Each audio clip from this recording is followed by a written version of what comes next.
What's going on, everybody? I'm DJ Sixsmith. You're watching The Sit Down.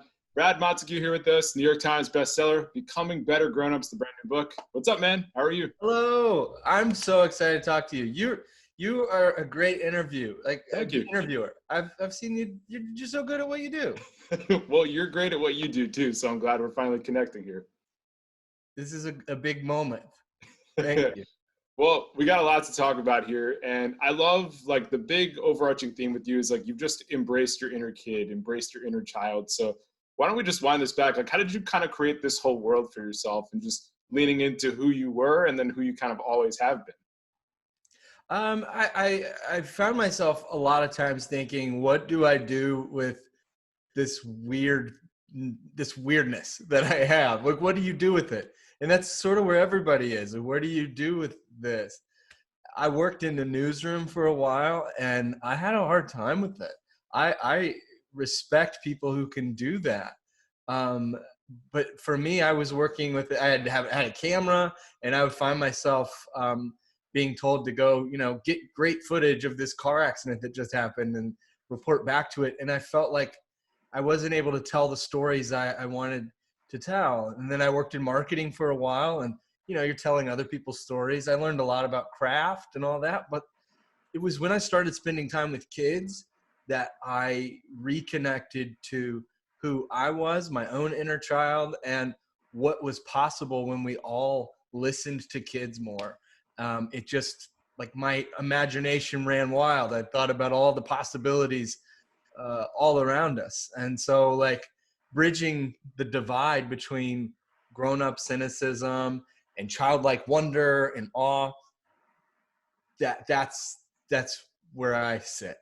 That's what I want to do for myself and for everybody in my orbit. I think that's a good place to be. And I've always told people, like, we're all just kids grown up. Like, we see these things that we're doing as like 5-year-olds that manifest themselves in your 20s and 30s and 40s. And you've definitely hit on that with your stuff. So when you think about it, like, why don't we listen to kids enough? Like, what is the deal with all of that? Well, there's a lot of reasons. I mean, some of it's like survival, because you get past it and you think, okay, I don't want to think about junior high ever again, Right. and then there's this stuff that piles up, over time, and then the next thing you know, you find yourself and you've grown up. You're the grown up in the room. What are you supposed to do now? And what I love is I found out, I started this web series called Kid President, and with that was my little brother-in-law that I would be in a room and we would be interviewing people who had done big things in the world and who were world leaders. And whenever I would talk to them about, who was your favorite teacher, their whole demeanor would change. Their answers were easy. Their eyes would light up, their posture, everything was different. And they were reconnecting to this person, this part of their life where they were encouraged, where they were reminded of what it means to be a grown-up, to grow up, to fly and help each other fly. And so they came to life. It's what Who was the happened. teacher that helped you fly at a young age? Oh man, my 4th grade teacher. I wanted to teach 4th grade. That was my dream. Still, like, I think about maybe retiring and just Not too late. I'm gonna retire. Yeah, that's the dream, like, to teach 4th grade, because the way she did it, I think she was the first non-relative adult who looked me in the eyes and went, "Hey, I see you. I see what you're doing. You're finishing your tests early just so you can draw on the backs of them. I see it. You're an artist." And nurtured that. And I mean, when I had my first book come out, she got one of the first copies. This one, she's getting a copy. Like, it's when you do something for someone when they are young and help them know who they are, you never forget it. So when we think about it from the flip side, in terms of how we can be better adults, like, what are some things you've thought about in your life, or what are some things that you talked about, like, especially with the people for this book? It's like all different types of people that you've run across. So what are some of the main themes you're hitting on here? Yeah, well, I when I started the book, it wasn't like, oh, I want to write a book.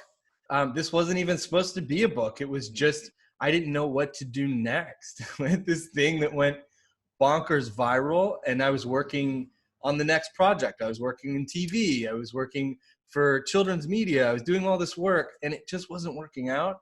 And so when I started listening to kids and asking them, what do I do next? Like, how can I be a good grown up? What does it mean to grow up? The stuff they told me changed everything in my head about what it would mean to be a good adult. I thought it was big stuff. I thought to be a good dad meant that we have a big zoo in our backyard for every birthday party. We go on giant trips, and I get them all sorts of stuff. And that's nice. But what really changes things, what kids want, need, and deserve, is literally just for us to show up. Mm-hmm. Like, looking them in the eyes every day is the most important thing you can do. To meaningfully, thoughtfully listen to them and see them, that's what changes things over time. And what a relief for me to go, oh, okay, that's all I got to do. Okay, let me like do that on purpose and really think about how I do that. And then I thought, what if I could tell every teacher in the world who's stressing out about what's happening in their classroom and let them know you don't have to do anything remarkable. You already are. Just your presence matters. So I know it's hard some days, but keep doing it. And any parent in the world, it's okay. Do it. That stuff goes such a long way. And like just meeting kids where they're at and just trying, like just giving a crap, showing up, like you're saying, and just looking at a kid in the eye and saying like, hey, I'm going to show you love. I'm going to show you attention. I'm going to show you that I care. Like that is such a simple thing, but like it has a generational impact for a lot of these people.